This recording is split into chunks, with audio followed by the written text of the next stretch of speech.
Ponte da illa do Cobo, non te illes, non te acobardes. Fai unha cova do noso abrazo, unha illa entre a dor do mundo. Ponte aos pés un paseo de esperanza. Ponte de Santiago, sempre peregrina, sempre brindando unha ofrenda. Ponte mística ou fabulosa, ponte en marcha. Ponte das correntes, áxil, rebuldeira, ponte á marxe da corrente, ponte á marxe. Ponte do burgo, de miurgo, inútil, do ben e do mal, ponte antiburguesa. Ponte como unha tola, ponte a ras de terra, ponte para arriba ou ponte para baixo, ponte como queiras, Pontevedra, pero ponte poética. Ponte oitava, oxigenante, como un infinito posto de pé. Oitava ponte como o século no que naceron os haikus, como o mesmísimo século dos sarracenos. Ponte oitava como un concilio, conciliadora e plácida baixo o suave sol da primavera. Non te poñas oitava como toda un bélico Enrique, ponte calma. 8 pontes como 8 planetas orbitando arredor da palabra, coas súas rotacións en distintos ritmos para un mesmo sistema literario e solar, cos seus hemisferios brillantes e os seus hemisferios ocultos nun universo multiverso. Oitava ponte como a octavillas combatentes, voz en alto, ponte alta e lanzal como un berro que canta e que non cesa, en linguas masivas e pequeniñas, sen estado ou atestadas, case imperialistas ou en perigo de extinción. Todas a un mesmo nivel cando se fala de escrita creativa, porque en materia de arte os números teñen pouco que contar.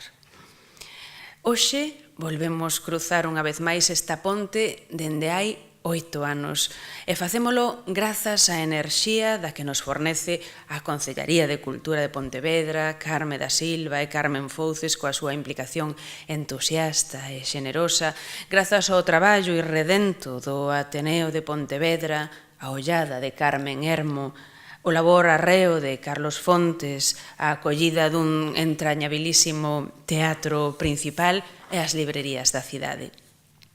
7 linguas distintas, 8 edicións do Festival Internacional de Poesía de Pontevedra, 9 actividades arredor da escrita poética e 10 autoras e autores de entre a crema das letras españolas, catalás, éuskaras, irlandesas, occitanas, portuguesas e galegas.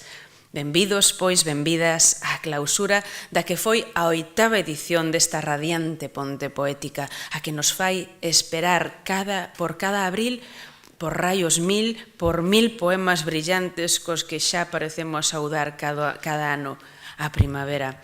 A desta nova edición, igual e distintamente cada ano, son 8 pontes diversísimas, fabulosas, heteroxéneas entre sí, pero todas medrando dende a calidade poética e o compromiso coa palabra. Dende as que contan con máis de medio século de traxectoria ás súas costas, as que comezan o seu camiño con pasos firmes e ilusionados, dende as que abrazan unha soa lingua, ás voces capaces de sacar a bailar 2 idiomas.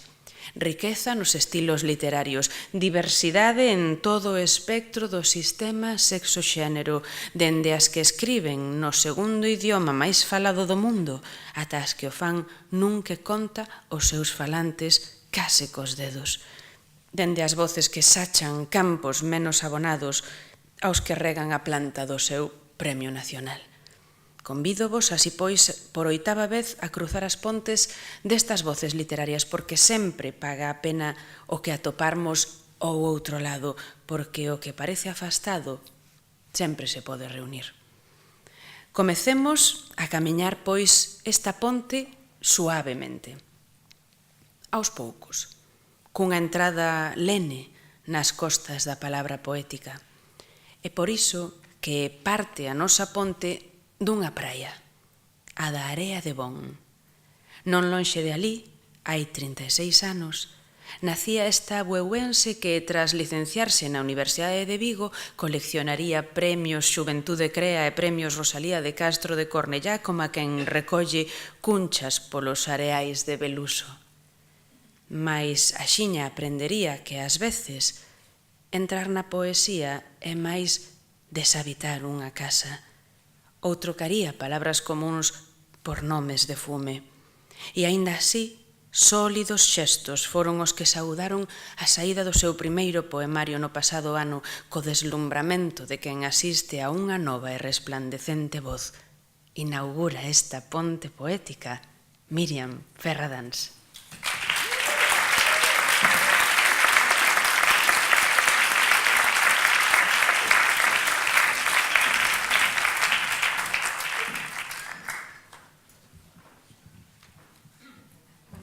Grazas a Yolanda. Para min, donde este escoitar bon é así como moi impactante. O meu bisavó era cego. O meu avó era cego. O meu curmán é cego. Levamos aprendido o noso amor polo tacto. Algúns paxaros emigran cara ao sur. É agosto. Fixamos o interese na punta da lanza, na perfección da simetría menos un, o movimento perfecto de unhas ás minúsculas, xogar a caer. Só eles poden espirse no alto, sen perder o equilibrio. Achégate e recolle a pluma. Había unha nena delicadísima que levaba dúas garzas opostas contra o peito. Ela, que o sabía, narrou con mestría a importancia do indicio. Explicounos que a ferida é absolutamente necesaria. O meu avó detestaba as espiñas. O meu curmán detesta as espiñas. Pero eles posúen o tacto da seda. Poderían facer un mapa sen esquecer ningún repouso. Coñecen os corpos de levalos nas mans. Asumen a súa delicadeza. Meu bisavó chegou do norte. Meu avó non sabía onde quedaba o norte. Meu curmán, agora, non sabe onde queda o norte. Pero coñecen a migración das aves como as palmas da miña man. A historia tantas veces aprendida. Esperábamos por un pasaro que nos elevara. Levounos no seu vértice. E logo guindounos dende o máis alto. Falaremos da arma, non insistiremos na ferida. Collemos o pasaro entre as nosas mans de suor. Tiña pulso, tiña o corazón no pulso. E tiña tamén metralla azul e sangue. E unha egua grandísima galopándolle nas tempas. A limpeza da trasectoria, a eficacia, o delito estéril. Podería coller 100.000 pasaros con estas mans de suor, zugarlles o chumbo, e logo deixalos voar. Sube, elévate, colla a pluma. Non esperes a que sexa o teu tacto de seda que indique as coordenadas. Non rastreses este chan palmo a palmo. Agarra no aire. Aquel pasaro aínda tiña pulso. Zarandeácheo. Leváchelo contigo dun lado cara a outro, entre miradas de incredulidade. O teu amor é insobornable e puiden verte buscando o norte. O meu bisavó chegou do norte subido nun barco. Ninguén lle axudou a baixar. A primeira marca foi nas mans de tanto agarrar as cordas, pero a segunda marca foi na frente de tanta metralla. O meu avó non sabía onde quedaba o norte. Eu tampouco.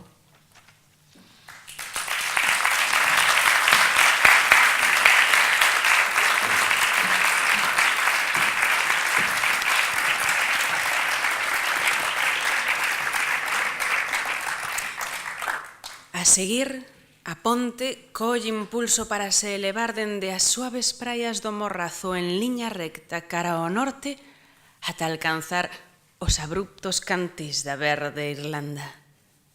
Naquela illa sucada por raigames de pura literatura, no barrio dublinés de Tallaght, na estimulante suburbia, medrou o mozo Keith Payne. Rachando outeiros, acadou a bolsa Ireland Chair of Poetry no bienio 2015-2016, achegou beiras literarias ao converterse tamén en tradutor de poesía e barqueiro de costa en costa, rematou vivindo no casco vello de Vigo, por amor. Dende alí, dirixe o Festival Poemaria e máis segue a remar para trasladar poetas galegas e poetas de Irlanda dunha a outra beira deste Atlántico un chisco menos frío grazas a él.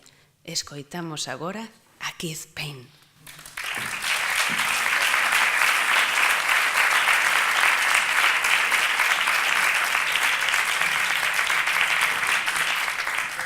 Moitísimas gracias, Yolanda. Buísimo, encántame. Y sí, por amor, es verdad. Si pasas por Irlanda ainda, no campo, no interior e algunos lugares da costa, verás as líneas arreadas, absolutamente, perfectamente rectas, ata que encontran un árbol y se enrodan, dan un círculo y que siguen en su línea. Esos árboles normalmente son el whitethorn tree, que es árbol das fadas. A veces también son el hazel tree, árbol das poetas. Y aunque ainda esos campesinos se han convertido en gente que rellenan formularios para la Comunidad Europea contra su propio ser, es decir, contra sembar a terra, ainda ten respeto o medo das árboles das fadas. Eso es Sunday Walk. She claimed she could see them, and I believed her. Walking in the morning mist, we talked of Norman Castle, enter the world of mill wheel and threshing machine, petticoat ghosts and diminutive doorways, polished banister. Over the silent, shifting Nor, a rook's wing beat between the arches of a suspension bridge. And when the mist lifted, the sun shone on ordinary trees, fairy rings, solitary hazels, and plowlines. O primeiro poema de amor que escribín antes de chegar a Casco Vello de Vigo foi escrito por unha tal Agnes, con gloria de Agnes foi a muller de Henry Street en Dublín, no centro, que solía venderme tabaco de liar. Un tipo de Winston de Patea, dublinés. Y eso es a Henry Street love letter para Agnes, que ainda está ali y ainda estoy fumando. Keep your eyes peeled for the coppers, love. They're all over the shop today. As her hand disappears into wintry layers, roots round reinforced brassiers, fumbles under corsets and slips out magically holding my pouch. A Dutch love letter from my Henry Street dealer, still warm from the heat of her oxter. 50 fat grams of half-svar shag in my back pocket. I'm flush for the week, padded against the cold days to come. A flourish of rolling and smoking down the basement flat till the soft tendril strands whisper away. And I make my way back to the street for more of what's beneath her liberty bodice. Y para rematar, nótase un poeta, una poeta, no por cantidad de premios o por cantidad de libros publicados, ni cantidad de bufandas lavadas, pero nótase un poeta por canto quiere a su aboa, o un caso de Manolo, de su abo. Como dice el poeta Theo Dorgan, all poets love their grandmother. Y eso es para mi aboa Esther Conroy, Essie Conroy. 8 Liffey Street, Dublin. If we arrived early, I got to see her pink forearms knead the dough and hear the nails scrape on the plastic mixing bowl, ranged round with the rhythmic clang of her copper bracelet. Behold, the handmaid of the Lord. When she turned around to the sink, we prized toasted almonds from the top of the fruitcake cooling on the sideboard, while her scapular threads peeked from the scullery. Pray for us, O Holy Mother of God. The static pips from the wireless belonged there, with Frawley's, Thomas Street, and the venue was Cod's Row from stumps made plump on the flowered board. And the angel of the Lord declared unto Mary. Her domestic stations done, she sat to the noon bells and whispered her prayers, her obedient fingers reading the lurid beads. And she conceived of the Holy Spirit. Gracias.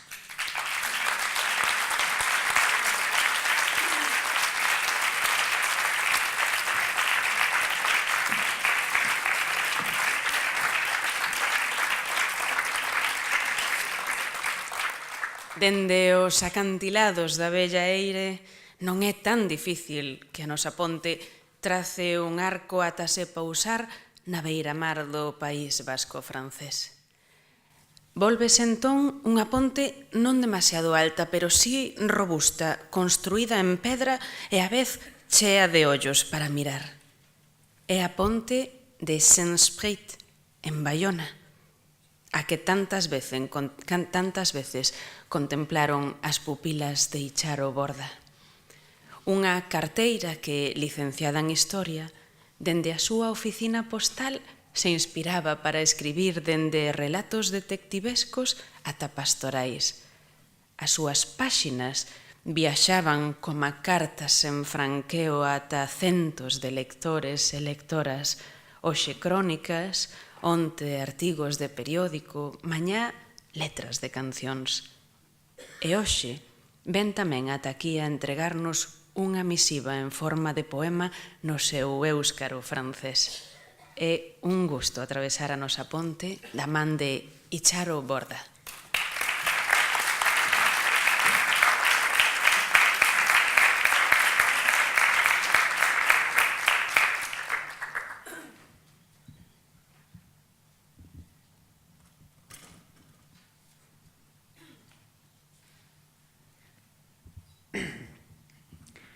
Gracias. Eskerrik asko. Es un placer de estar aquí, en Pontevedra, y me gusta venir a Galicia, y tengo bastante amigos y amigas, poetas principalmente, porque siento que esta tierra, la terra gallega, a vosa terra gallega, es una terra de poetas. Y esas terras, muchas veces son desiertos, sobre todo en los interiores geográficos y interiores físicos. Yo pienso, cuando voy a leer este poema de Wüste, que significa desierto en alemán, a la Terra Cha de Manuel María, no sé si es una referencia actual, pero este poema está dedicado a Anselm Kiefer, que es un artista grande alemán, y a una chica de Évry, está cerca de París, en la banlieue, en un taller, un obradoiro, en un liceo técnico de esa ciudad de Évry. Ella me decía: pero señora, tus poemas son políticos. Mais madame, vos poemas son políticos, ¿no? Sí, es verdad. Todas las cosas son políticas y poéticas. Atzo, zutitzeko baliatzen genuen abaga, ebaki arazi ziguten. Gure erorketaren hobendun bakarrak garela diote. Hobendun bakarrak garela diote. Gaur, oihana gordetzen zuen zuaitza errotik iradokitzen dute. Aterbe gabeak bilakatuko garela diote. Bilakatuko garela diote. Bihar, pagadi zurbila erriko dute. Eta hautsa baizik ez da geldituko. Besterik ez omen dugula merezi diote. Ez omen dugula merezi diote. Desertuaren minean, zur eta lur geratuko garenean, egorra emango digute. Eskarda oinpean ibiltzen ikasiko dugula diote. Eskarda oinpean ibiltzen ikasiko dugula diote.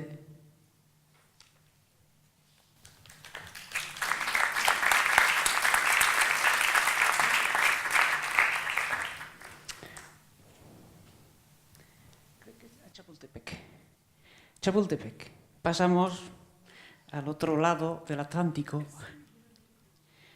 porque la poesía es un viaje.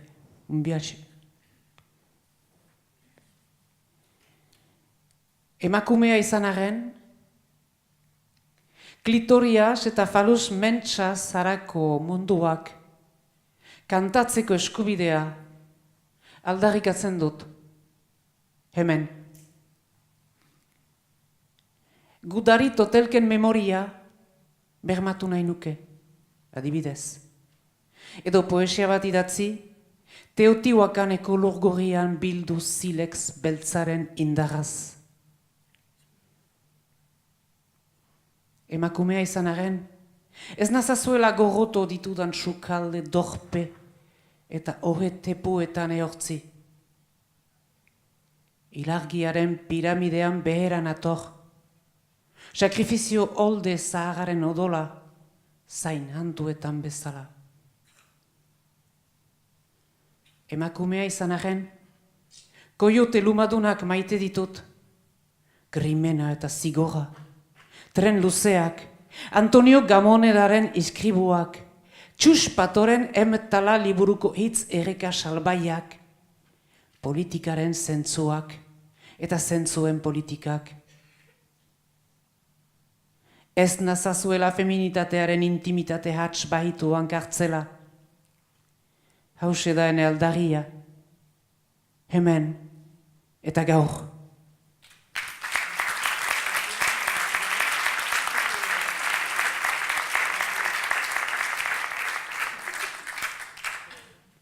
Un poema de amor a Mabel Inconnue, un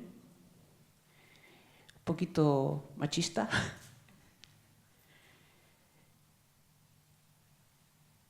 Eskuen ederaz, gorputzaren nabagaz, soaren zilagaz, ahotsaren sakonaz. Guztia zoroitzen naiz, baina ez zure izenaz, baina ez zure izenaz. Espainen samugaz, ipurdiaren errondaz, ilemotzen ilunaz, lepondoaren nagiaz, guztia zoroitzen naiz, baina ez zure izenaz, baina ez zure izenaz. Oinatzen luzeraz, bularren balantzaz, irriaren ozenaz, mihiaren ezeaz, guztia zoroitzen naiz, baina ez zure izenaz, baina ez zure izenaz. Eta poema hau, Maria Joseke izan eskaintzen diot, y ese poema lo dedico a Maria Joseke izan, una feminista batalladora desde el principio de Galicia. Gracias. Y el último será para Mari Carmen, o María Carmen, que está aquí, que no se manifiesta.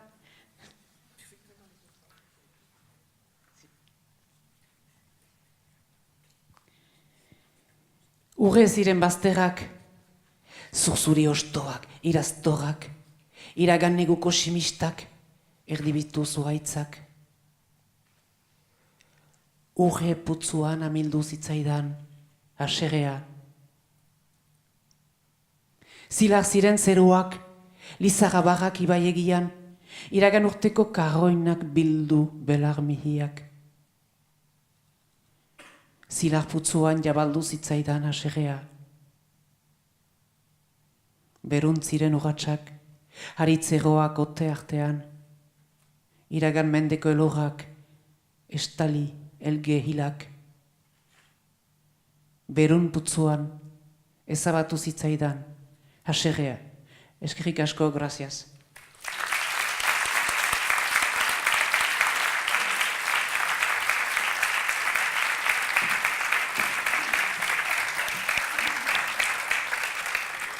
Pois precisamente a nosa ponte xa torna sola conforme se vai despedindo da querida Echaro Borda e álzase definitivamente convertida en arco da vella para volver cara ao oeste. Cruza o norte da península enteiro e ven parar agora no porto vigués. Ao seu abeiro racionalista e urbano vive dende sempre María Xosé Queizán. Ao mesmo abeiro combativo que a inspiraría para convertela nun dos nomes claves do feminismo en Galicia e no Estado español. 3 décadas organizando unha referencial festa da palabra sobre páxinas, dúcias de títulos de todo o abano de xéneros literarios e algúns dos galardóns máis prestixiosos fixeron dela unha das capitás da literatura galega contemporánea. É un privilexio que a nosa ponte se abra agora para María Xosé Queizán.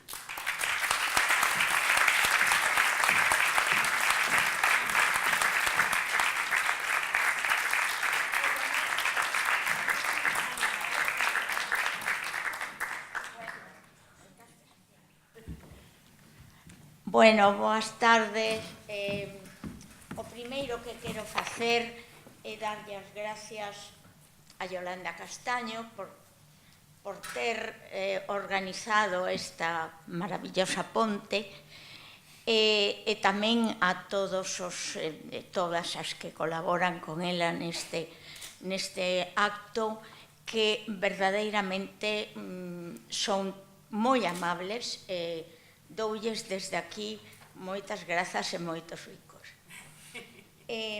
Tamén lle quero agradecer a Echaro Borda a súa dedicatoria. Síntome moi honrada desde Euskadi.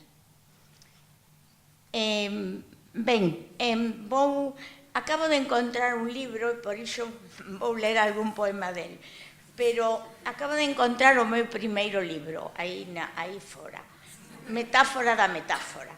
E claro, compreino, non?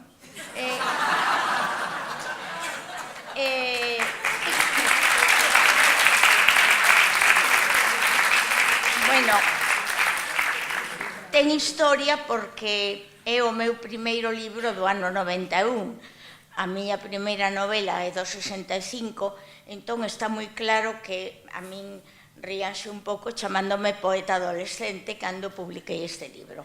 Ben, a partir de entón non deixei de escribir poesía, porque souben que coa poesía podía decir o mesmo que podo decir nun ensaio ou noutros xéneros, non? Ben, vou ler entón un poema ou dous, son poemas curtos dun libro que realmente a miña amiga, porque amiga, claro, esta Marga Doval di que é un tratado poético. O que fago é desmitificar a poesía para poder crear unha nova metáfora e un pouco pasar páxina das metáforas anteriores. Bueno, como estou falando moito, vou ler porque senón me quedo sin tempo. Di Álvaro Cunqueiro: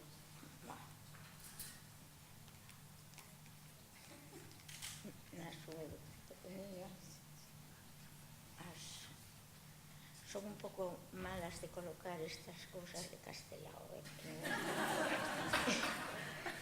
Dime onde vas, miña cerva ferida, dime onde vas polo meu amor. Vou para o verso dunha cantiga, meu cazador. Urdidor da trama, que novo enredo calcetas, intrigante, que nova liana enfeitas. Poeta, déixame saír do texto, textura onde me gozas gozándote, tecido sensual que enfías cada noite, tea de araña onde me tes cativa, segregación que me segrega, seda seductora, sirgo sirgueiro, lingua de serpe, sibilante.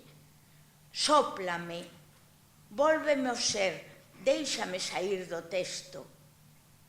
Non símil, soberbio simulacro de ti, son sílex, sinxelo, sibila de mí. E esta é amante en rebeldía, que quere buscar unha nova metáfora.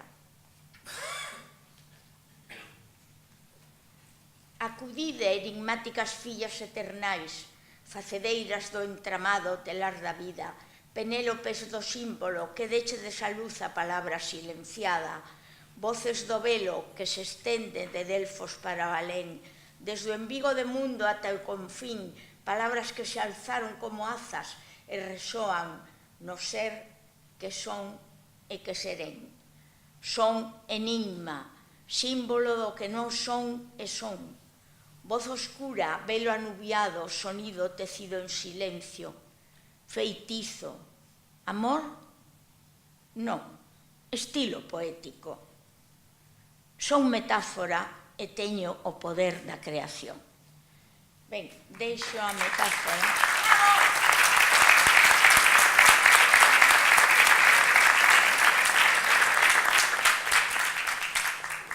O caduco. Déixenme saír da trama da saudade, tecida polos románticos sociais, polos padres da patria que me perden no bosque primixenio, poboado de celtas barudos, provocadores da nostalgia, da forza que perdemos, do que puido ter sido e non foi. Déixenme escapar do ar de Eixo, carballeira trasnoitada, irmandiños pendurados nas polas do fracaso, dos dous de sempre, emigrantes que veñen a morrer a terra, cando van como rosas, vítimas boas só por vítimas, e Deus nos libre dun xa foi. Déixenme librar dunha noite no muiño, das gaitas que choran na romaría fraguista, das verrugas de San Benitiño, como chove miudiño, da memoria dun neno galego, de nosos inadaptados, de nós, de nin vou alá nin fago falta, das augas pasadas que non moven futuro. Déixenme destetar da Galicia terra nai, do leite da inocencia histórica que non redime, da espada Excalibur, do regusto do desastre, de non enterran morte que enterran semente, da galeguiña doce e anegada, dos bos e xenerosos. Déixenme namorar cando vella.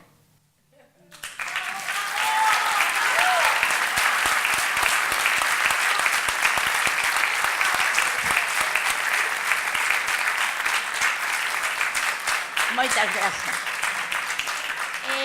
Remato co Habitante de Fronteira, un poema recente. Vivo na fronteira. Calquera realidade que habito é fronteiriza. Son. A identidade ula. Quen son o verme desde aquí ou desde alá? Quen son vista desde fora de min? non me borran a sustancia. Acepto os diversos puntos de vista, porque son propiamente fronteiriza. Falo un creoulo orixinado por mesturas idiomáticas que a maioría dos falantes ignoran. Que foi dos lugares onde se comenzou a falar a lingua, aquela Galaecia extensa do primeiro reino de Europa, o suevo, aquel país onde o río Miño unía e a lingua en formación brotaba enfeitizada nun chafariz poético. En tempos de resaca, no Miño trazaron unha raya tallada por seres inseguros para facelo fronteirizo. Só as angulas foron quen de recoñecelo. Entre todos os ríos do mundo, nin o Neis, nin o Río Grande, nin o Miño as confunde. Maldigo o minifundio, o terruño, realidade reducida a cadanseus eidos, patrimonio invasor das neuronas, avaricia, labirinto, confusión arquitectónica, destrucción da paisaxe. Maldigo o matrimonio, derradeira estación sexual, tul ilusión, teas de araña no cerebro, noxo fregués, única lei do matrimonio, transmisión do patrimonio, herdanza patria, capital, coroa. Daquela, escribo nun creoulo chamado oficialmente lingua. A certeza da miña visión política non se solidariza coa cidadanía. Escribo para comunicarme no que me manden. Mamíferas primates, antepasadas seculares, dobregadas polos dentes, polas poutas poderosas do semental, determinadas polo sexo, tan instalado nas mentes que non permite traspasar fronteiras sen perder a definición. Feminina ou masculino, parir ou non parir. Velaí a dicotomía esencial. Marca do rol, da dor, do amor, do horror, fedor a idolatría. A visión crítica desa fronteira chamase feminismo. Vivo onde estou máis libre. En caso de contenda, sei onde me debo situar. Ser fronteiriza, a miña definición universal, escéptica, pero cómplice. Todas as fronteiras me competen. Moitas grazas.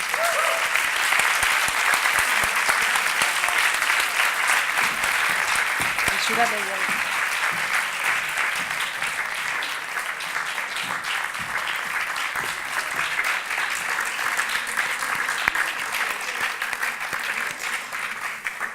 A ponte volve erguerse neste intre dende o Berbés e unha vez máis retoma o seu movimento de volta cara ao leste coa forza suficiente como para depositarse xusto en riba do curso do río Segre, en Lleida. Toma ali o nome de Ponte Nova, unha ponte nacida xusto en pleno franquismo, como a Dolors Miquel. Esta poeta en lingua catalá cruzou esa e outras pontes para ir compartir os seus versos por aquí e acolá, dando unha forma salvaxe á estética radical dunha nova lírica ou antilírica. Escribiu tamén artigos, columnas e ata unha peza de teatro. Dende o ano 90 editou 16 poemarios que levarían ata a súa Ourela galardóns como o Ciutat de Barcelona, Ausiàs March ou Alfons el Magnánim de Valencia. Se por acaso non a coñeciades, desfrutade a deslumbrante descuberta. Dolors Miquel.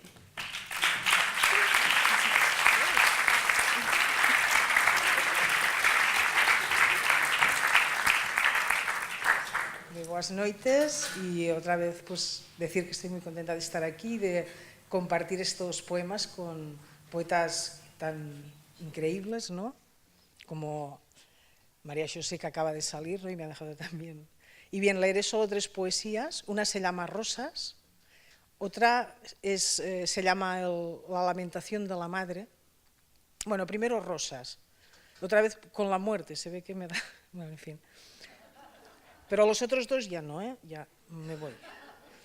Diu, tots els meus germans van morir. Recordo el més gran, uns 8 anys, bellíssim, en el seu taüt blanc envoltat de roses, un petit funeral. I després al bar, amb la mare, amb els futbolins, les cartes, el pare només bevia i jugava, i aquella tela de veu d'homes que era com una arpillera vasta mullada d'alcohol. De 5 fills, només els vaig sobreviure jo, i em feien treballar molt, des d'abans que sortia l'alba fins ben passada la mitjanit. Mare, per què, mare, per què? A pes arrossegava els grans blocs de gel sobre el foc de la meva dèbil angoixa. Per què, mare, per què? Se'm fonien de pur dolor abans d'arribar-hi i rebia crits i cops fins que fugia allí on m'esperaven les roses. Sempre vaig fugir allí. Un dia se'm trencarà el cor de tant colpejar-lo contra les roses.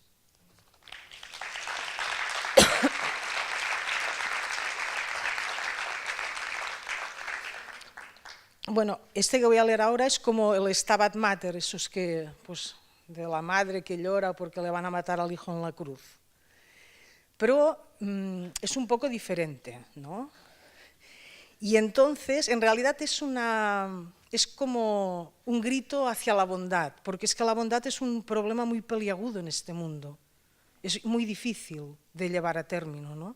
Y bueno, esta es una madre pues, que se lamenta. Plany de la mare. Vaig parir un imbècil, un ingenu.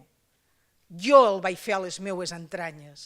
El vaig parir en un món d'escurçons, en un món de rates empostades i pudents. Si pogués, me'l tornaria a ficar dins. L'empenyaria com un tampó cap a les entranyes, com un farcit de carn cap a dins del pollastre. Vaig parir-lo, sí, però he de veure patir així aquest innocent? He de veure com és maltractat pels porcs? He de sentir com li diuen boig als necis? He de topar amb la rialleta nauseabunda dels anormals que el jutgen? Aquest idiota que va amb el cor a la mà, en un món ple de feres, és el meu fill. Sí, el meu fill. Ah, la dona estèril, la que mai ha parit, la que mai ha vist sortir un monstruós àngel de les seves carns i venes, la que mai sentirà el dolor de veure l'altre regnant i aixafant el fill de la humanitat. Demano que ell em comprengui. Ell és un imbècil, un ingenu, una bona persona, gairebé honorat. Jo sóc la seva mare, si algú en té la culpa. Car meva, quina revolta no m'has fet.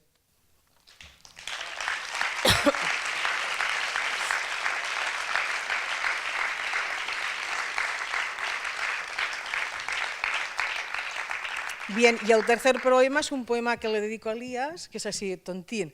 No está traducido porque no se puede traducir. Entonces, bueno, no porque él sea tontín, todo lo contrario, porque vaya, no encontré yo un cabezón así hacía, bueno, en mi vida, vaya. Y entonces, pues, no lo hemos traducido porque se llama el verso que no dice nada, no es traducible, encima no dice nada, pues ¿para qué traducirlo?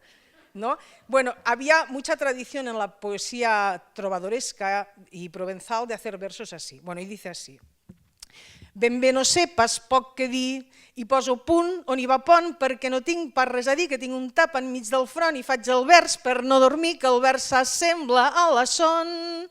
Tinc tanta son que trobo el tinc, duri molt fer i vaig clapant cap al camí del 105 que fou trobat tot badallant, caigué del seny com qui fa cling, i busco el cling amb mai enguant, i trobo un clang, un clong i un clung, i en vers, qui no se sap, amb mots del tots, ben res, ben fung, si on els hi vaig de cap, com caic de cul sobre el rimpung, no sé si dormo, menjo rap, un rap de peix, que puta mar, vora una mar, que puta peix, ara ho rimaré tot en fart, que la ressona amb llum i es creix, al cap que raricar com bar, no sap que el 2 a l'1 és greix, no sap que el 2 a l'1 és greix, ben bé no sé pas què he dit, i si ho sabés, passo, diria. Moltes gràcies.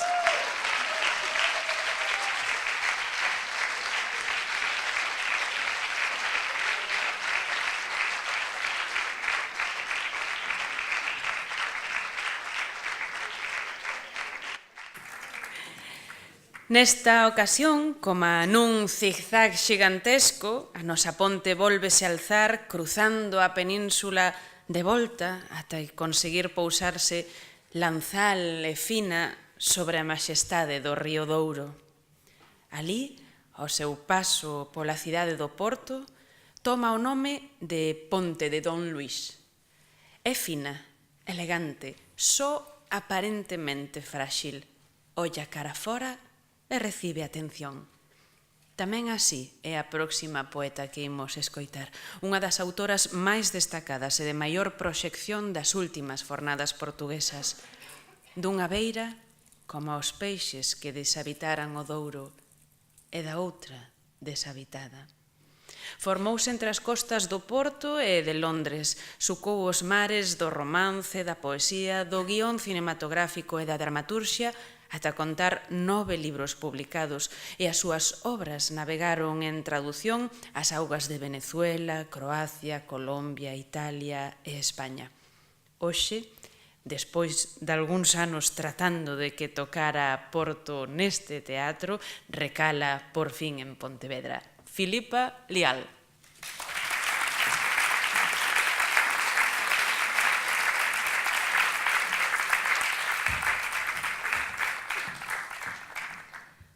Muitas graças. Quero agradecer muito à Yolanda Castanho, ao Carlos Fontes e a todos por estar aqui. Há muitos anos, quando Portugal ainda estava sob a ditadura, Natália Correia, uma grande poeta portuguesa, escreveu um manifesto, praticamente, um poema que poderia ser visto como um manifesto, que era a defesa do poeta. Não sei se alguma vez o leram. E há poucos anos eu achei que era importante escrever também um manifesto a defender os leitores de poesia. É preciso dizer que esse poema de Natália Correia foi escrito para ser lido em tribunal, quando a antologia de poesia erótica e satírica que ela, como editora, tinha publicado nas edições de Dom Quixote, em Portugal, foi apreendida pela PIDE. E ela escreveu um poema belíssimo, que se chama A Defesa do Poeta, que leu em tribunal e que dirigiu aos juízes defendendo o poeta. Este manifesto que vos lerei do princípio ao fim, porque o manifesto tem que ser lido na íntegra, mas é muito curto, está publicado. É então para todos vós, porque é a defesa do leitor de poesia. Pelos leitores de poesia. Os poetas não servem para nada. Os poetas gostam de dormir até tarde. Os poetas não têm horários para escrever. Os poetas amam e fumam demais. Os poetas morrem mais cedo do que os romancistas. Os poetas repetem-se muito.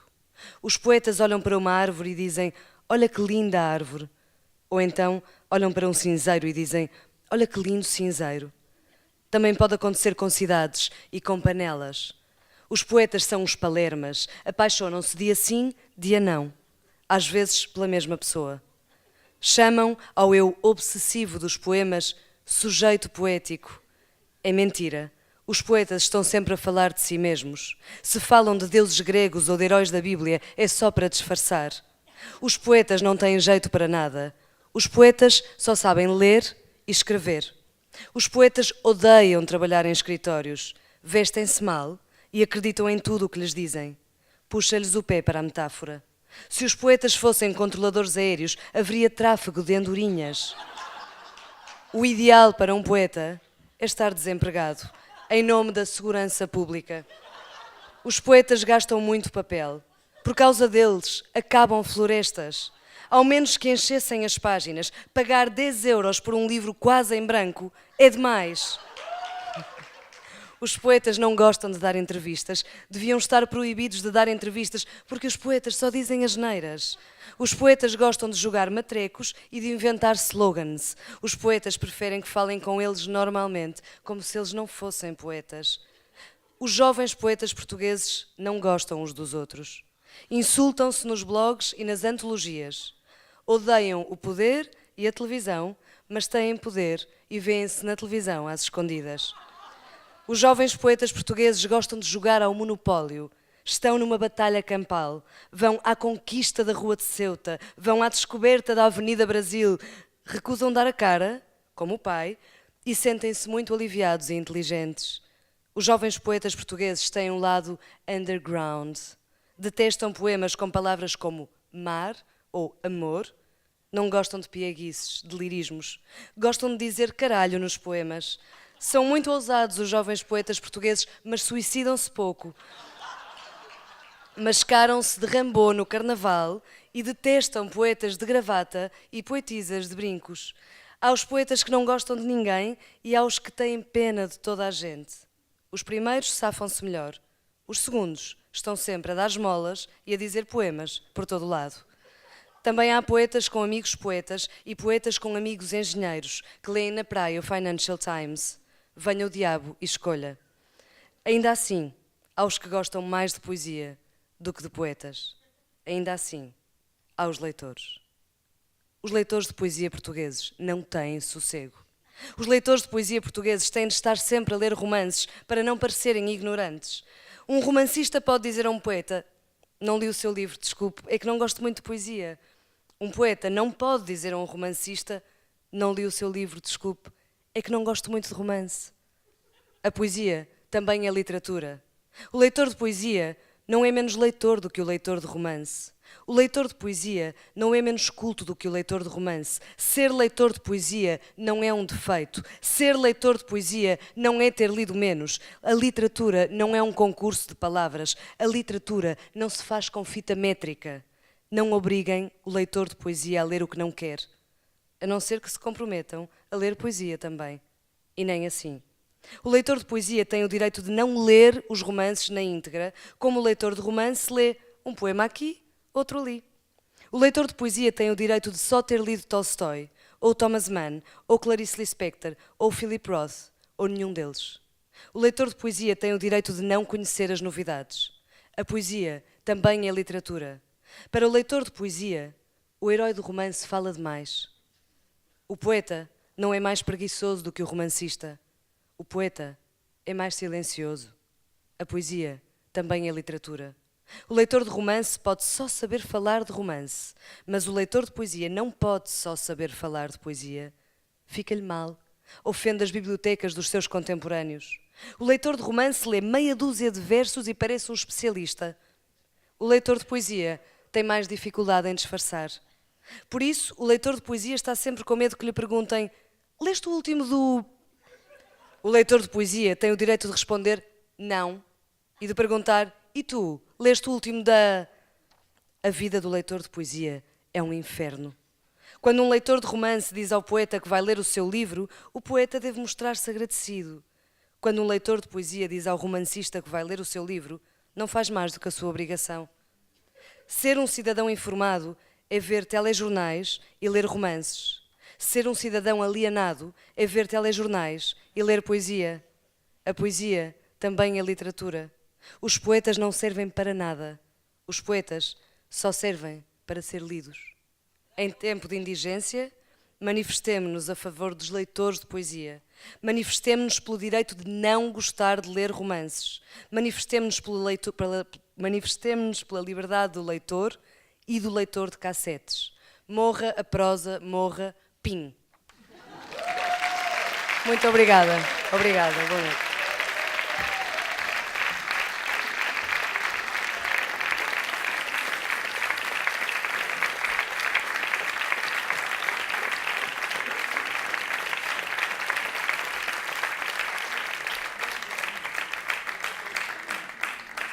Vede agora como a ponte extraordinaria lle medran non unha, senón dúas pasarelas á vez, dous arcos con direccións semellantes pero distintas. A primeira é menor e salta dende o norte de Portugal de volta na península do Morrazo. A outra discorre en paralelo, pero sobe, alóngase a través do Atlántico Norte moitos quilómetros ata unha distancia boreal que o fai deterse nunha paisaxe turbadora da recóndita Islandia. É a pequena ponte de Midlina, case discreta demais para a heroica fazaña de unir a placa euroasiática coa americana. Non lonxe de alí vive unha personalidade literaria o suficientemente ambivalente como para ser a un tempo moitas cousas. Poeta galego e islandés. o gañador dun dos premios literarios máis prestixiosos de Galicia, a Fundación, e a vez un dos 3 autores máis representativos da lírica islandesa actual para a prestixiosa revista especializada británica Poetry Review. Un poeta cantor e un performer en verso, escritor para sí e tradutor para outros, reikiaviquense e cangués.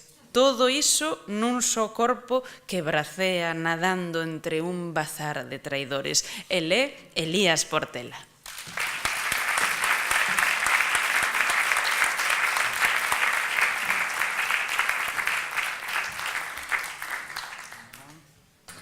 Góða kvöldi. Bueno, hoxe non vai haber islandés. Bueno, mil gracias por la presentación, por los piropos, por me invitardes aquí, por seguir desfacendo Ponte Poética 8 anos, e, bueno, gracias a vos por virdes, e a Dolors tamén pola dedicatoria, e nada, despois de semellantes foguetes onte, xa non teño voz eclesiástica, teño voz de bolero, ou teño voz de mala vida. Entón, non debería estar aquí, precisamente así, pero vou no tomar, pois mira, como unha oportunidade, non? Ter esta voz, porque tamén ten o seu significado.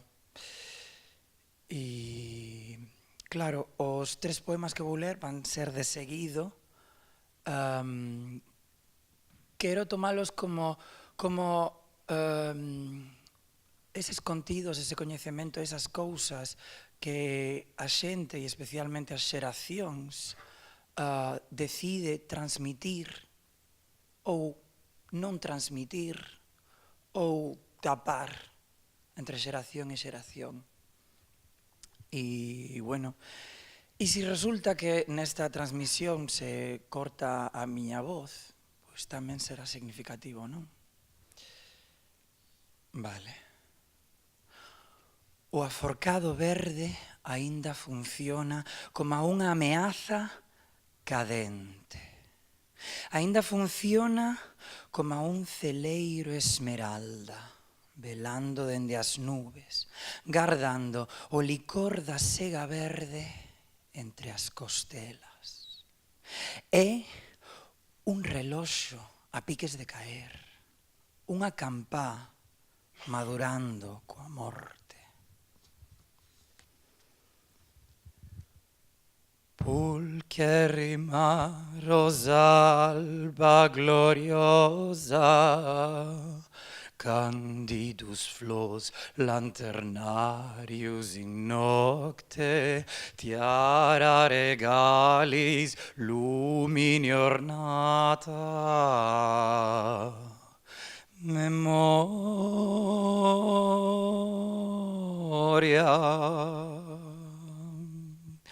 Naves ardentes in atra procella, aves fulgentes per nubilum celum, domus focaria cum corpora iemant. Memoria.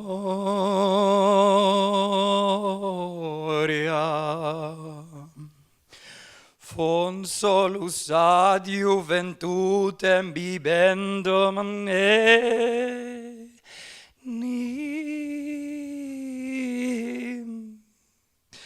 Recordatio vitest.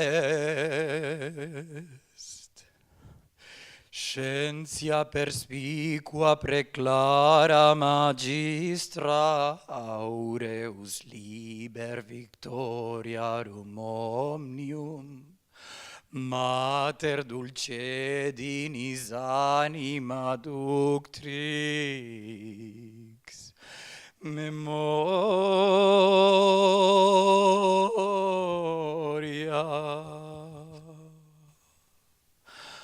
Escintilan palabriñas de colibrí, as xóuxeres de xeriátrico.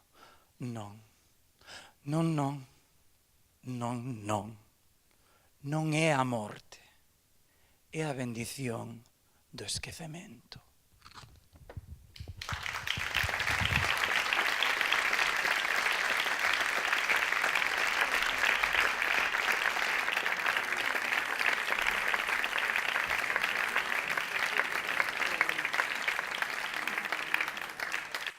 Avanzamos a ponte que extende as mesmas plataformas dobres para que soen agora en occitano e francés. Regresan cara ao sur ata tocar as costas da Provenza, perto de Toulouse. Ali, na capital do Languedoc, vólvese a antiga e fermosa Pont-Neuf, que contemplou séculos de ascensións e caídas para os falantes da lingua occitana. Así a todo, garrida, arco a arco de bela pedra tallada, resiste sobre o Garona. Tamén o fai igual Aurélia Lassac, coraxosa defensora da diversidade lingüística, e para que canten ata as salamántigas, revolve as augas do verso mesturándoas con canto e outras linguaxes creativas en colaboración con outros artistas. Dese xeito, Ricaz ten arribado a peiraos de toda América, África, India e Indonesia, transportando os seus textos traducidos xa ao inglés, noruegués, catalán, o hebreo, lituano, polaco, macedonio ou italiano. As súas pontes conéctannos cunha antigüidade mítica e reinterprétana aquí dende o tesouro dunha cultura que se nega a morrer, nun idioma que non claudica. A beleza da resistencia lingüística faise arte en Aurélia Lassac.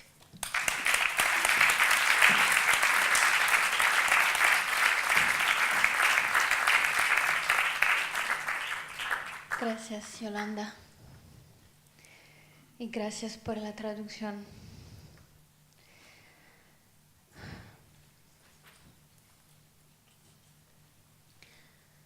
Ulisses. Ti voglio ritrubadrollo. Ritruba aquellos chur diventados que scalpraban ta cabello duro de saplo e de sal. All'aro gagnavos macauno da passet, che remiresse ta cofo e ta mine scherro. Parlavos pa mai, fazios ti gestis larg.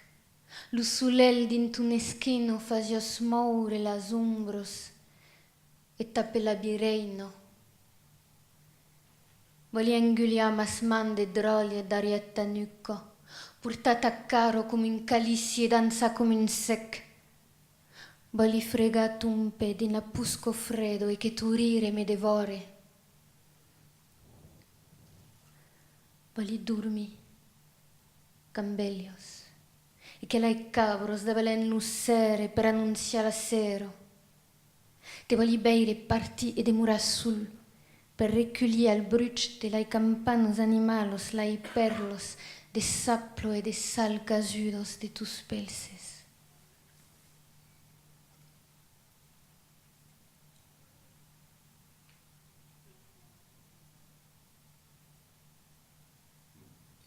Tus uels son la culuda van laurace, can respus destrio lucel de la mar, e que las isclos semblan de traux di numiral.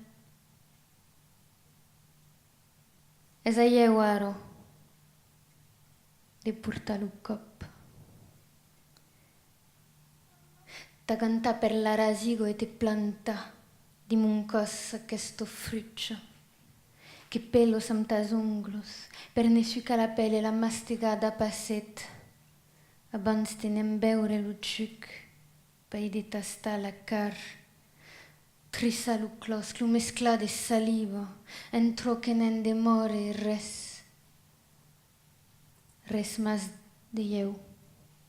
Levat aquel tast che demoro, al dedin de tabucco. Sesa eu, suia tu. A tal son las paraulos que scambian los amaires, mas ti voli pas appartene. Ni desira que sios meu, que tu e eu formam qu'un sul buf, uno sul memorio, Avem già mai visto l'amma, c'era fidelità al cos. Te vogliai mai Ulisses, d'un amor subeira.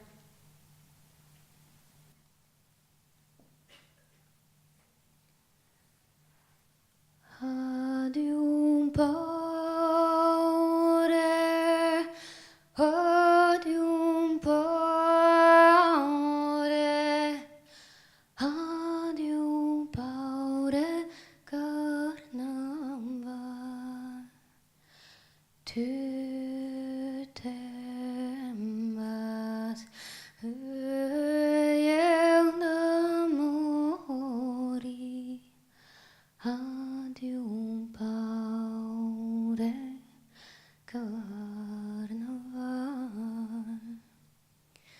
Adium tan bello giuinesso,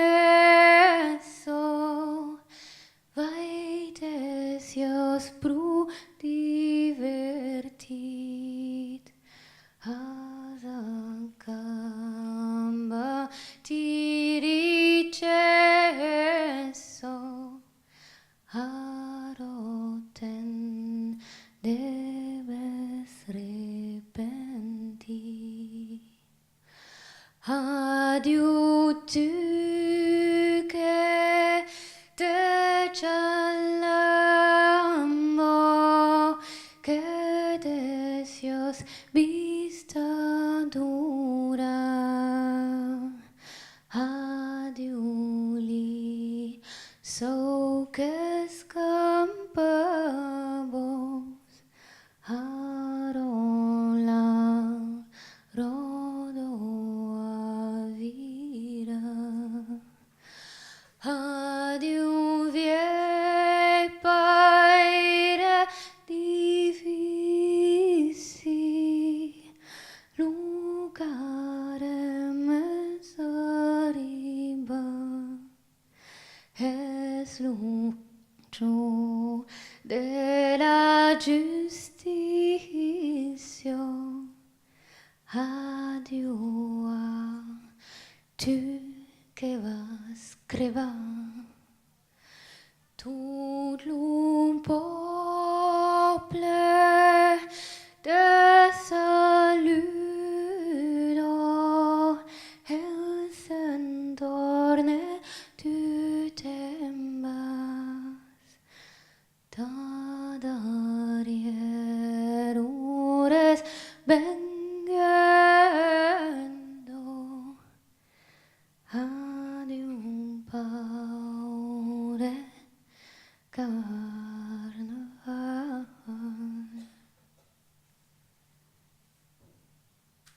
Du nome un nom, Ulisses. Du nome un nom que te posso esperar. Serai aqui. E ora lo miran e parlarem de tu eu e l'altro al dedin del miral. La reciunerai aqui. Sempre di Galissa, all'aras di un cadiero, al biai stesa ussel, sembla dulu di macchiaiso per mi pa perdere da quel costat del miral. Lumati portarai mus pendendo Aurelius. L'osservarai mai beleu aliec se me devios susprene al mitan de la nuec.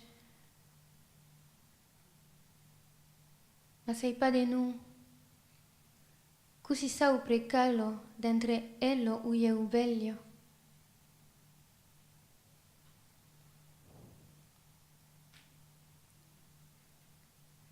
Te dona un nu. Te dona un nu gambalosinu negre, din de carrieros desertusos am de gran gusses. Te dona un nu, cambasa la riviera entengudo de nuec, cilunaut sulle l'innura los hommes che se sun perduts en te cresenza si. Tu frirai di rances. E per lo spela un cutel pa mai gran che lo pusse un cutel d'ivori.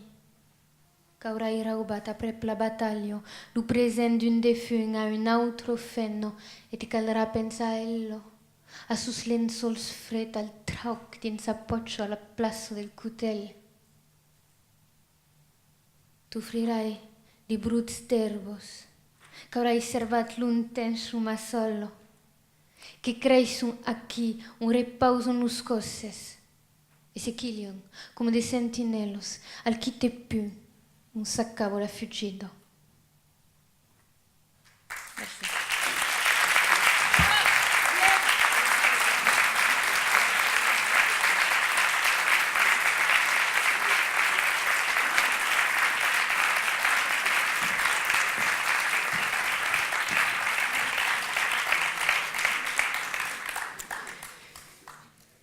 Aproximándonos ao final do paseo, a nosa ponte traenos agora de volta dende a amable Provenza ata o litoral coruñés, xusto á Praia das Lapas, vista dende o barrio de Monte Alto.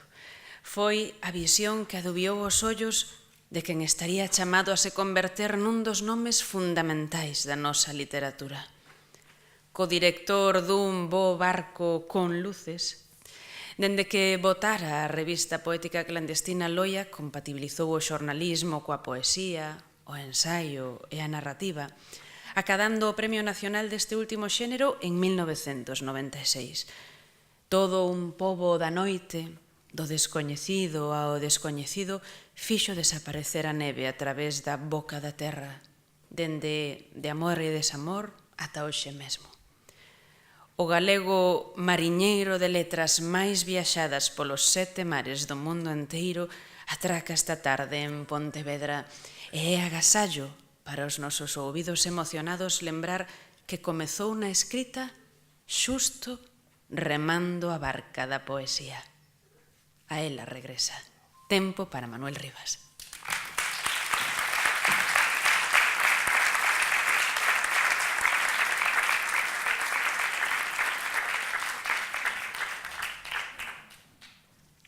Moitas grazas pola compaña, moitas grazas, Yolanda, por todo. Estamos nun espazo, é maravilloso, non? Así que esta viaxe polas pontes, estamos nun espazo de biodiversidade, nun mundo de tanta bioperversidade. A verdade é que síntome de maravilla estas horas, non? Que contrastan tanto cun último encontro que tivera de poetas que nos levaron a comer a un fast food, a unha fast food, e ainda por riba pasaba por ali alguén e dixo: estes poetas se están hamburguesando.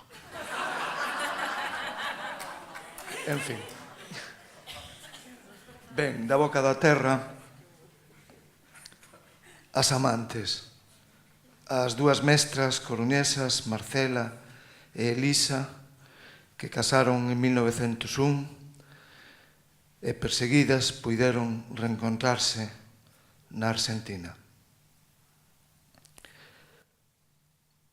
Tiveron que fuxir dos propios nomes, gardalos entre os dentes, nas furnas das xengivas, como raíces dunha antiga lingua. Fuxir. Tiveron que fuxir dos seus corpos, levalos furtivos na balsa da Ollada, no abeiro das pestanas, cando os peureiros descalzos pisan o sol. Fuxir. Tiveron que fuxir da historia, movendo a grande lousa do mundo coa sema dos dedos, vestidas de horas mortas na clepsidra do océano.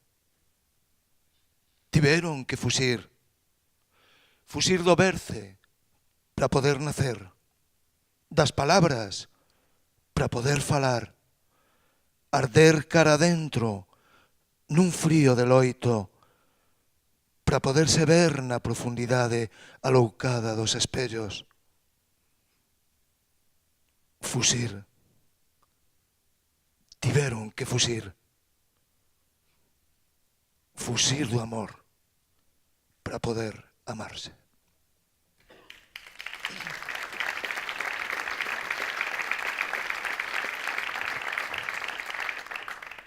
O Monte da Mai, este é un poema que trata dunha herdanza que me deixou miña nai, que unha tenza, o que chaman unha tenza de monte. Nunca fun vela, aínda non fun vela, non sei por qué.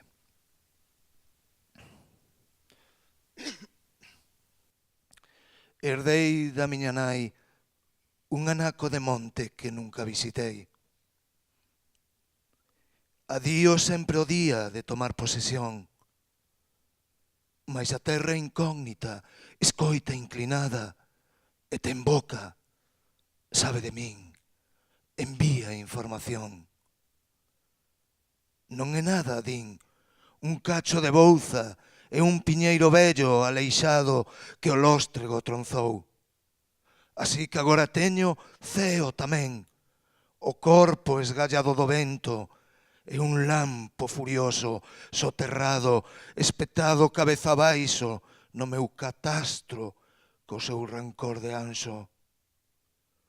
A herdanza vai medrando por un rumor de soldados que pasaron por este recanto da esfera, ingleses fuxindo de franceses, algún ferido bebendo o seu sangue quente, e pasaron peregrinos, algún famento rilando un canoto de sombra, e aquelas nenas mudas, quedas cos brazos en cruz para que pousasen os pasaros.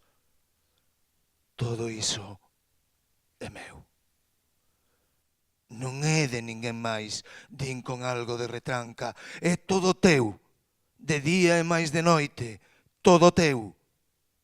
A terra, a árbore tronzada, a espada dun anxo baixo un mar de espiños, o rumor da historia, unha fontenla de sangue quente, a esfera do tamaño dun niño de carrizo que pousou no brazo en cruz da nena muda. Nunca fun de Alixón.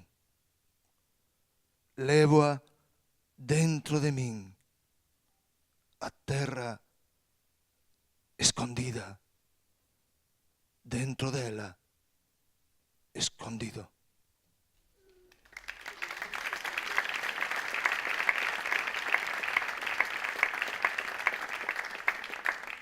Ben, para remate, un poema que leva este limiar. Foron asasinados o 30 de setembro de 1936. Veciños da Coruña ían camiño da casa coa súa artesanía, apresados no lusco fusco á altura da ponte da Pasase por unha brigada da noite a que lle fuxira outra peza de caza. Os corpos apareceron nun lugar de Montrobe, na ribeira da Coruña. Eran familia. O maior deles, de 45 anos, chamábase Antonio Camacho Montoya, casado e con 8 fillos. O seu sobriño, Antonio Montoya Camacho, tiña 16 anos. E Manuel Jiménez Montoya, o terceiro asasinado, tiña 14 anos de idade. O crime nunca foi investigado. No Rexistro Civil de Oleiros figura como causa da morte hemorraxia interna. Están soterrados en Santa Eulalia de Liáns, en Santa Cruz. Póndonos á fronte da fachada da igrexa parroquial, as sepulturas están á esquerda, xuntas, en este tempo, cubertas de follas dos plataneiros.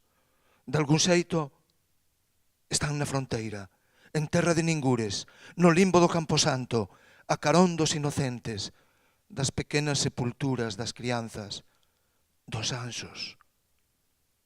Eran xitanos, eran de oficio cesteiros, os xitanos cesteiros. Hai un son en Liáns. Eu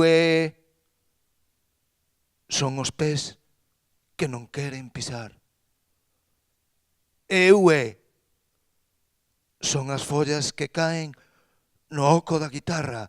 Eu son os nenos que piden un biscallo azul de azar. Eu son os anxos que chían polo buraco das balas, polo en vez do matar. Eu son as follas a pousar nos nomes, a facer un chamizo pros nomes, a vendar as mans dos nomes, os osos de bimbio dos nomes. Eu é a brima da brimba na bimbeira.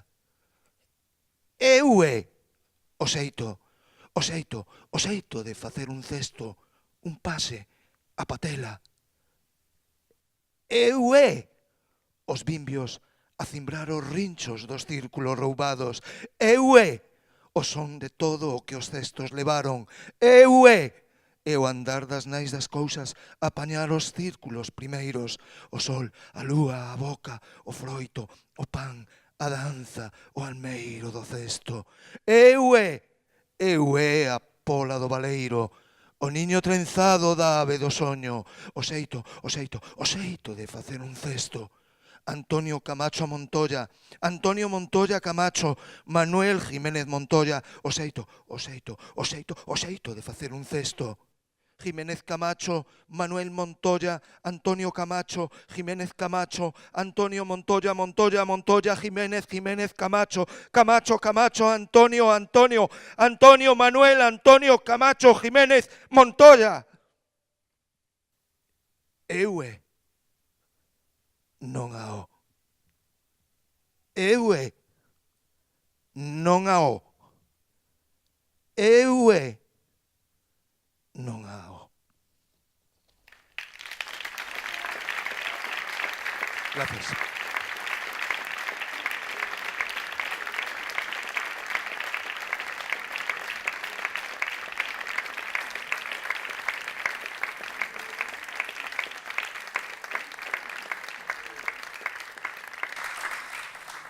E como última arcada desta ponte fenomenal en 10 parábolas como 10 pequenas viaxes inesquecibles, a que traza a liña que se ergue dende a Coruña ata as terras do Bierzo, a terra convertida no vello viaduto sobre o Burbia en Vilafranca.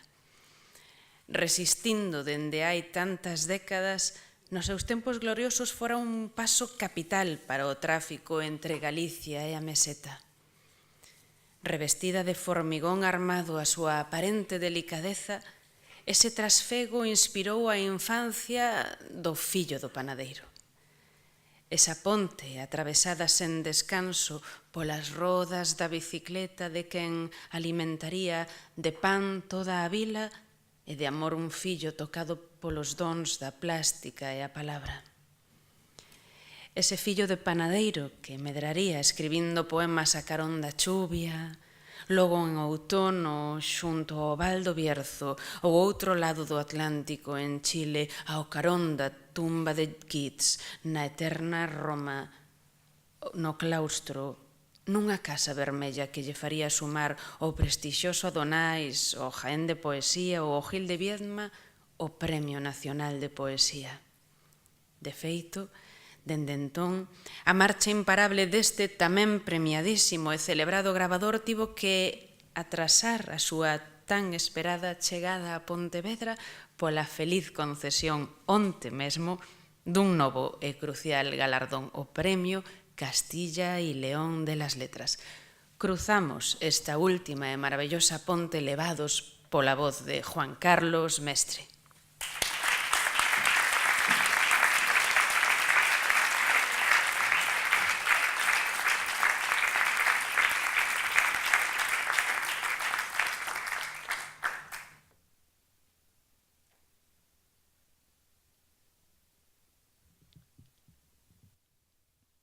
Cabalo Morto es un lugar que existe en un poema de Ledo Ivo.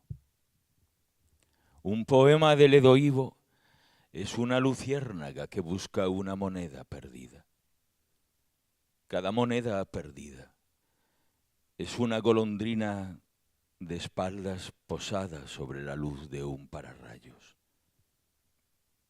Dentro de un pararrayos hay un bullicio de abejas prehistóricas alrededor de una sandía.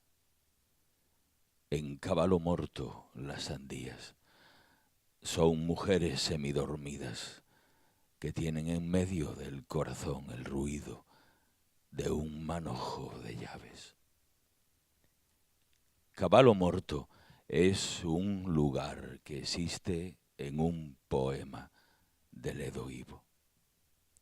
Ledo Ivo es un hombre viejo que vive en Brasil y sale en las antologías con cara de loco.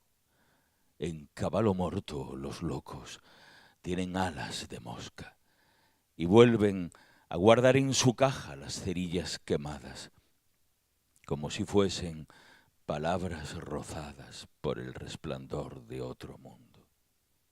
Otro mundo es el fondo de un vaso, un lugar donde lo resto tiene forma de herradura y hay una sola calle forrada con tela de gabardina.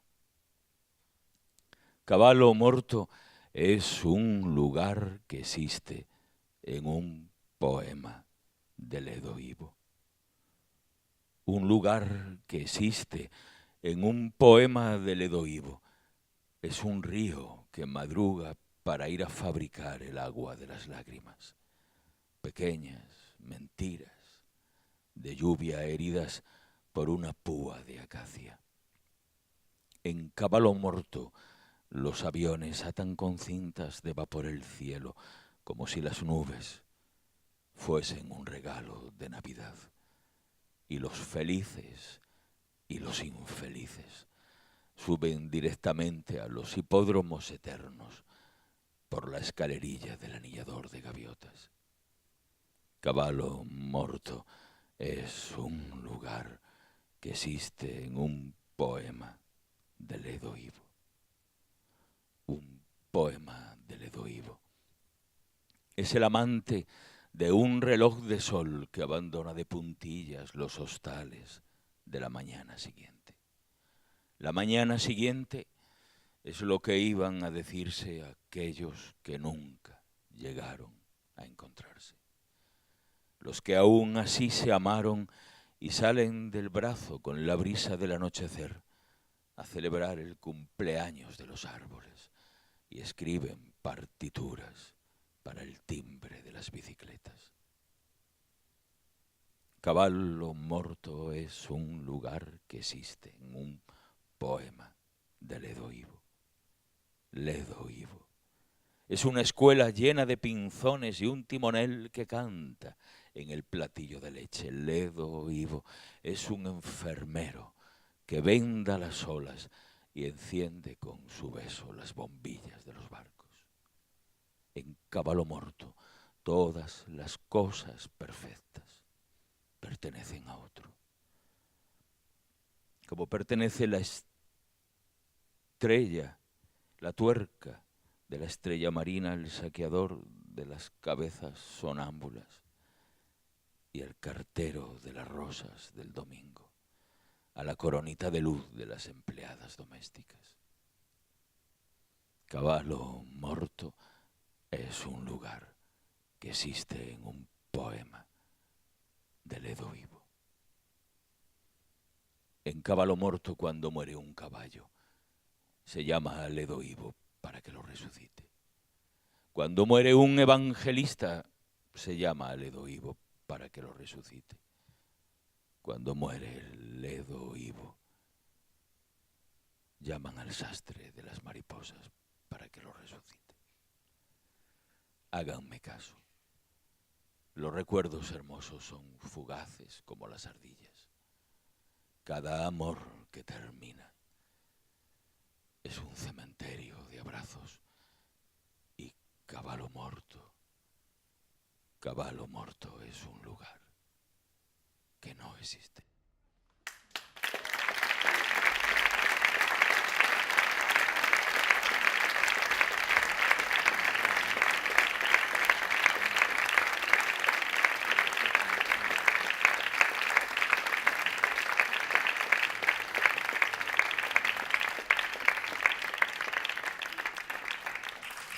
Pois así chegamos ata o fin da nosa viaxe atravesando 10 pontes da poesía europea, facéndonos máis ricos e sensibles de volta de cada ourela.